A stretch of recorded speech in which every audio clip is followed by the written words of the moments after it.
Good morning, everybody. It is Sunday, July 14th, and I am taking a little road trip up to Crystal River to visit my cousin and his wife. Crystal River, Florida is one of the cutest small towns in Florida, and it has beautiful crystal clear springs where you can see manatees and dolphins and all sorts of sea creatures. It's a very small town. They just have like a Publix. It's a beautiful place. I've got almost a 2-hour drive ahead of me, so let's go, baby! Woo! Seven Sister Springs is free to access.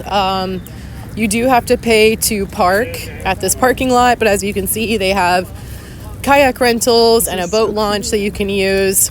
And we were using inflatable stand-up paddle boards. But the river goes to the left and to the right. We went to the right, which leads to the springs. So we only paddled for about 5 minutes. The springs were very close by, but being out on the water was really nice. It was a very cloudy day, and it actually started to thunder while we were paddling over to the springs, which ended up being nice later on because it did rain a little bit. There was no lightning, however. But when it started raining, almost everybody cleared out and left, and we had the springs to ourselves. And my Disney backpack. Once you get to the springs, you will need to walk your canoe or kayak. It's very shallow. There's so many people. My cousins have left me in the dust, so I'm just walking my kayak through the spring.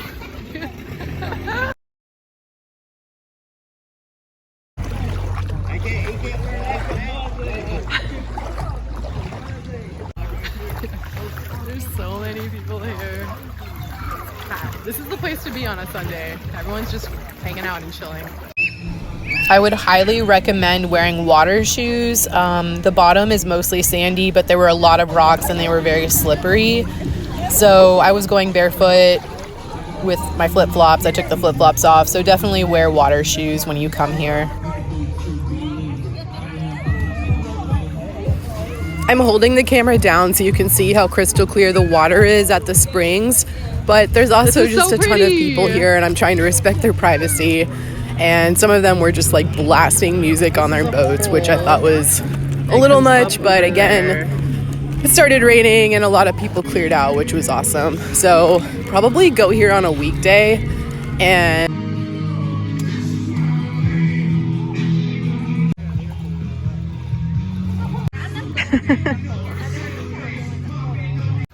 No one around, everyone left.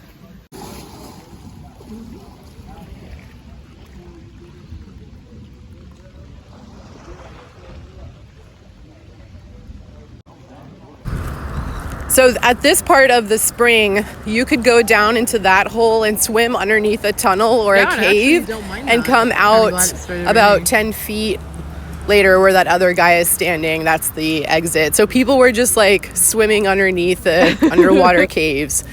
This is another underwater cave that I was actually brave enough to swim underneath. The opening was a lot bigger and I didn't feel quite as claustrophobic. So I can't believe I actually did this. I've never experienced something like this in my life. It was absolutely beautiful. The water was cold. There were a lot of people there, but it's 100% worth your while to go here. And bring snorkels so you can look into the water, or a mask at least. You definitely want goggles or a mask so you can see underneath. And I'm just pointing where all the underwater caves were. That's me. That's me swimming. Anyway, it was a wonderful day. Thank you for watching, everyone, and I hope that God blesses you and your family, and have a wonderful week.